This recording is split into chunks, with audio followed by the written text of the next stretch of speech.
हमारे साथ चिराग पासवान मौजूद हैं, उनसे बात करते हैं। चिराग, अयोध्या पे सबसे पहले बात करेंगे। आपको अयोध्या का निमंत्रण आया है, आप जा रहे हैं क्या?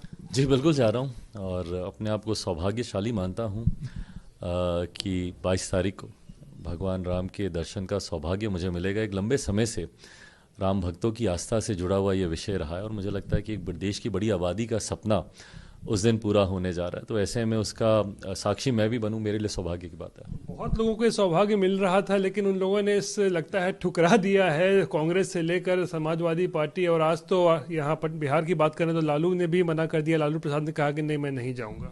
क्योंकि शायद ये इसको सौभाग्य मानते ही नहीं। ये वो लोग हैं जिन्होंने हमेशा से भगवान राम के अस्तित्व को नकारने का काम किया। आप अगर इंडिया अलायंस में देखें तो ये इंडिया अलायंस ही है जो इसका विरोध हमेशा से करता आया और जो इसको लेकर राजनीति दशकों से ये लोग करते आए। चाहते तो ये लोग भी इस मुद्दे को दशकों पहले सुलझा सकते थे, पर हमेशा से इन्होंने राजनीति इस विषय को लेकर की।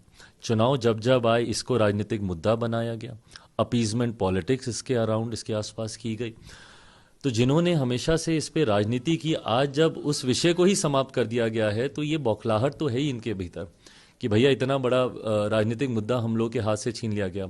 और यही बौखलाहट है जो कि विपक्ष के नेताओं को इस तरीके की बयानबाजी करने पे मजबूर करती है। साउथ की पार्टी कभी सनातन को बीमारी बताकर उसके खात्मे की बात करती है। अच्छा, जब ये ऐसी बातें होती हैं तो तमाम घटक दल इस पर खामोश रहते हैं। बिहार में ना राष्ट्रीय जनता दल इस पर कुछ बोलते हैं, ना जनता दल यूनाइटेड, और राजद बोलेंगे भी कैसे। इनके खुद के मंत्री आए दिन रामचरितमानस पे को गाली देते हैं, भगवान राम को गाली देने का काम करते हैं। तो ऐसे में अगर ये लोग नहीं भी जाने तो किसी को आश्चर्य होना भी नहीं चाहिए। राहुल गांधी मंदिर मंदिर जाते हैं, हम लोग कई बार देखते हैं चुनाव के समय में, चुनाव से पहले भी। लालू प्रसाद खुद परिवार के साथ तिरुपति जाते हैं। तो भाई हर जगह जाते हैं, लेकिन फिर अयोध्या से परहेज क्यों? क्योंकि अयोध्या से परहेज इसीलिए क्योंकि वो एक इनका राजनीतिक मुद्दा था ना। जैसे धारा 370 इनका राजनीतिक मुद्दा था, जैसे राम मंदिर इनके लिए राजनीतिक मुद्दा था, जैसे विमेन रिजर्वेशन बिल इनके लिए राजनीतिक मुद्दा था, जिससे आधी आबादी को लोग साधने का काम करते थे। अब वो तमाम विवादित मुद्दे समाप्त हो गए हैं। तो भाई ऐसे में कैसे किसी को ये इसका श्रेय दे दें? कैसे प्रधानमंत्री आदरणीय नरेंद्र मोदी जी के नेतृत्व को ये स्वीकार कर लें कि भैया उन्होंने ही इन तमाम विवादित मुद्दों का समाधान उन्होंने ढूंढा, जो ये लोग भी ढूंढ सकते थे। पर अगर ये लोग ऐसा करते तो कहीं ना कहीं जिस वोट बैंक की राजनीति ये लोग करने की सोच रखते हैं, इनको लगता है कि उसमें सेंधमारी होगी। पर ऐसे में इनको समझना ज़रूरी है कि देश हमारा विभिन्नताओं से ही बना हुआ है और आपको तमाम धर्म की, तमाम जातियों की विभिन्नताओं का सम्मान करते हुए समावेशी तरीके से उनको आगे लेकर चलने की ज़रूरत है। जो मौजूदा सरकार जो कहते भी हैं सबका साथ, सबका विकास, सबका विश्वास, ये विश्वास कभी भी विपक्ष के नेता कभी भी एकत्रित नहीं कर पाए। क्या 2024 का चुनाव एक डन डील है बीजेपी और एनडीए के लिए? I think absolutely yes. मुझे नहीं लगता कि इसमें किसी भी तरीके का कोई भी प्रश्न चिन्ह किसी के भी दिमाग में होना चाहिए। विपक्ष को भी ऐसा लगता है क्या? विपक्ष को भी ऐसा लगता है। मुझे लगता है विपक्ष भी सरेंडर की ही मुद्रा में है। वो भी जानते हैं कि भाई 24 में तो कम से कम मौजूदा प्रधानमंत्री और मौजूदा एनडीए की सरकार को हम लोग कोई टक्कर नहीं दे पाएंगे। ऐसे में प्रयास ये लोग किए जा रहे हैं। प्रयास 14 में भी किया था, ना सफल रहे। 19 में भी किया, उसमें भी ये लोग असफल रहे। 24 में करने का प्रयास कर रहे हैं। मायावती जी पहले ही बोल चुकी हैं। अब बताइए, देश का इतना बड़ा राज्य, विपक्षी एकता की ये लोग बात करते हैं, देश का सबसे बड़ा राज्य, वहाँ पे तो कम से कम विपक्ष एकजुट नहीं हो पाया। वहाँ पे तो एक घटक दल ऐसा है जो कि अकेले चुनाव लड़ने का जिन्होंने फैसला कर दिया। मैं बसपा की बात कर रहा हूँ, मायावती जी की पार्टी। तो ऐसे में विपक्षी एकता चुनाव तक ये लोग बरकरार रख पाएंगे, मुझे ऐसा लगता नहीं। सबकी तैयारी अब करनी चाहिए विपक्ष को। मुझे लगता है अभी लंबा समय लगेगा, कम से कम 1 दशक तक। तो मुझे नहीं लगता कि हमारे प्रधानमंत्री जी और उनके नेतृत्व वाली सरकार कहीं जाने वाली है। मैं सिर्फ 24 तक ले गए। बिल्कुल, मैं 24 की भी मैं बात कर रहा हूँ, मैं 29 की भी बात कर रहा हूँ, 34 में देखते हैं क्या रहता है माहौल। लेकिन अब जरा आपके पर्सनल पॉलिटिकल करियर को भी लेके बात करते हैं। हाजीपुर में जबरदस्त कल जिस तरीके का आपका रिस्पॉन्स था, वहां आप गए थे और मतलब पिता की वो सीट रही है परंपरागत इतने दशकों तक। वहां पर हाजीपुर में अगर चिराग पासवान पहुंचते हैं तो संदेश क्या देना चाहते हैं पशुपति पारस को, जो मौजूदा सांसद हैं? भाई मैं किसी को संदेश नहीं देना चाहता। मैं अपने नेता मेरे पिता आदरणीय रामविलास पासवान जी के अधूरे कार्यों को ही बस पूरा कर रहा हूँ। वो भी इसी तरीके से क्षेत्र की जनता के बीच हमेशा रहते थे। हाजीपुर को उन्होंने अपनी माँ माना था। आज जब वो नहीं है तो ऐसे में पुत्र होने के नाते मेरा उत्तरदायित्व बनता है कि हाजीपुर के लोगों के बीच रहूं और मैं इस बात को मैं कई बार मैं कहता हूँ, मैं मानता हूँ हाजीपुर से मेरा राजनीतिक परिचय नहीं है, मेरा व्यक्तिगत परिचय है। जब मैं राजनीति को नहीं भी समझता था तब भी पापा की उंगली पकड़कर हाजीपुर पापा मुझे लेकर जाते थे, लोगों से परिचय कराते थे, और वही संबंध हाजीपुर के लोगों ने भी हमेशा निभाया। जब मैं अपने जीवन के सबसे कठिन दौर से गुजर रहा था, जब पिता के निधन के बाद पार्टी में टूट हुई, उस वक्त ये हाजीपुर के लोग ही थे जिन्होंने मुझे संभाला। जब मैं पहली बार इस टूट के बाद पटना आया, सीधा हाजीपुर ही गया, इन्हीं लोगों ने मुझे उस वक्त भी संभाला, और आज भी मेरा संरक्षण हाजीपुर की जनता ही कर रही है। तो ऐसे में मैं किसी को कुछ दिखाने के लिए नहीं गया, हाजीपुर में अपने लोगों के साथ संवाद करने गया। बट जो रिस्पॉन्स मिला वो एक्चुअली अनप्रेसिडेंटेड था। कभी जिस स्टेडियम में हम लोगों ने कार्यक्रम किया, अक्षयवट राय जो वहाँ का स्टेडियम है, वो मैदान आज तक कहते हैं कभी भरा नहीं, दशकों में कभी नहीं भरा। और ना सिर्फ वो मैदान वहाँ का भरा, बल्कि सड़क चौराहे तक जिस तरीके से लोगों की भीड़ थी, आप सबके कैमरे ने देखा ही, वो मेरे लिए काफ़ी मेरा मनोबल बढ़ाने वाला था। चाचा तो कहते हैं कि एंट्री नहीं करने देंगे हाजीपुर में। वो अपनी बातों को रख सकते हैं, मुझसे बड़े हैं उम्र में, जो वो कहना चाहें वो कह सकते हैं। बट हाँ, जब गठबंधन का जिक्र होता है तो तमाम घटक दलों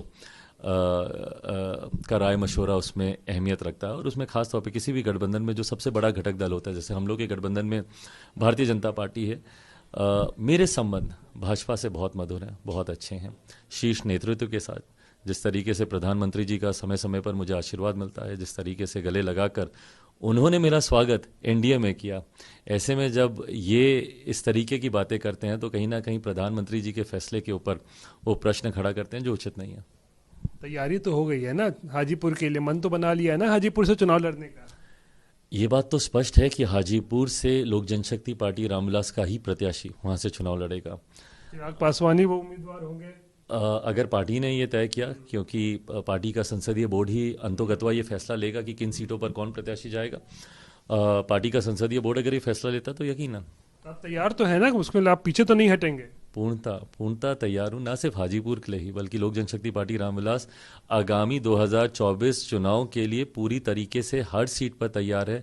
40 की 40 सीट इस बार एनडीए गठबंधन जीतेगा, इसमें कहीं कोई संदेह नहीं है। 19 में एक सीट हम लोग हार गए थे, किशनगंज वाली, इस बार वो सीट भी हम ही लोग जीतेंगे, कहीं कोई संदेह नहीं है। तो सवाल जरा महागठबंधन पे भी ले लेते हैं। बड़ा सीट शेयरिंग को लेकर वहाँ पे मसला चल रहा है, नीतीश जी 16-17 मांग रहे हैं, कांग्रेस कुछ मांग रही है, क्या लगता है कैसे मामला सुलझेगा वहाँ पे? मुझे नहीं लगता कि सुलझ पाएगा इतनी आसानी से। बहरहाल मेरे लिए वो चिंता भी नहीं है भाई, वो उनकी अपनी परेशानियां हैं, वो खुद हल करें। इतने महत्वाकांक्षी दल हैं वहाँ पर जो सिर्फ और सिर्फ अपनी महत्वाकांक्षाओं को साधने के लिए गठबंधन की भी तिलांजलि देनी पड़े तो वो कभी वो लोग हिचकते नहीं हैं। और मेरे मुख्यमंत्री तो इसमें सबसे ज़्यादा माहिर हैं भाई, 2 बार वो जनादेश का अपमान करके गठबंधन की तिलांजलि वो पहले भी दे चुके हैं। 15 का जनादेश था, महागठबंधन के लिए सरकार चलाई एनडीए के साथ। 20 का जनादेश था, एनडीए के लिए सरकार चला रहे महागठबंधन के साथ। तो ऐसे में मेरे मुख्यमंत्री की विश्वसनीयता तो अब कुछ बची नहीं है। ऐसे में दबाव की राजनीति ये घटक दल एक दूसरे के ऊपर कर रहे हैं, या सही में सीटों का तालमेल नहीं हो रहा, क्योंकि कई राज्यों में तो नहीं हुआ है। उत्तर प्रदेश का उदाहरण मैंने अभी आपको दिया ही। बंगाल में टीएमसी के साथ गठबंधन होता है नहीं होता है, वो भी एक बड़ा पेच है। ऐसे में बिहार में भी बड़ा पेच अटका हुआ है। भले तीसरे नंबर की पार्टी हो मेरे मुख्यमंत्री, पर सीटों का बंटवारा इनको आधा आधा चाहिए। ये देखिए, ये इनकी सोच है। विधानसभा के चुनाव में जिनके आधे से ज़्यादा प्रत्याशी चुनाव हार जाते हैं, ऐसे में जब लोकसभा की बात आएगी तो ये बोलेंगे 16-16, 17-17, 18-18, 20-20। चर्चा है कि एनडीए में वापस आ सकते हैं नीतीश कुमार। वहाँ बात अगर नहीं बनती है, दाल नहीं गलती है तो वापस आ सकते हैं, तो फिर क्या होगा? भाई ये चर्चा मैंने भी सुनी है, और मैं इस चर्चा को कभी कभी मान भी लेता हूँ, because when it comes to my chief minister you can never say never. आपको लगता है ये हो सकता है? When it comes to my chief minister कुछ भी हो सकता है। नीतीश जी के साथ कुछ भी हो सकता है। वो इधर भी आ सकते हैं और आने के बाद चुनाव से पहले फिर उधर भी जा सकते हैं। तो मेरे मुख्यमंत्री जिस स्पीड से पाला बदलते हैं तो उन पे कोई विश्वास आज की तारीख में करता नहीं है। कारण ये भी है कि उनको इन्हीं के घटक दलों ने संयोजक तक नहीं बनाया। जिन्होंने इस मुहिम की शुरुआत की उनको इतना भी सम्मान नहीं दिया गया उस गठबंधन में कि कम से कम इनको संयोजक बना दें। बट ऐसे में ये सिर्फ कयास चल रहे हैं। मुझे लगता है इस पर कोई भी औपचारिक टिप्पणी तभी करना उचित है जब कोई औपचारिक फैसला उनके एनडीए में आने को लेकर लिया जाता है या नहीं लिया जाता है। लेकिन चिराग फिर क्या करेंगे अगर आ जाते हैं, अगर नीतीश कुमार, तब क्या करेंगे चिराग? भाई I think it's too hypothetical right now and we will cross the bridge when it comes. चलिए शुक्रिया चिराग बात करने Thank के you. लिए। तो ये थे चिराग पासवान, कई मुद्दों पर बात कर रहे थे, लेकिन खासकर अयोध्या का इन्हें निमंत्रण मिला है, तो 22 जनवरी को बहरहाल अयोध्या जा रहे हैं चिराग पासवान राम मंदिर के प्राण प्रतिष्ठा कार्यक्रम में शामिल होने के लिए। कैमरा पर्सन दीपक कुमार के साथ रोहित सिंह, पटना आज तक।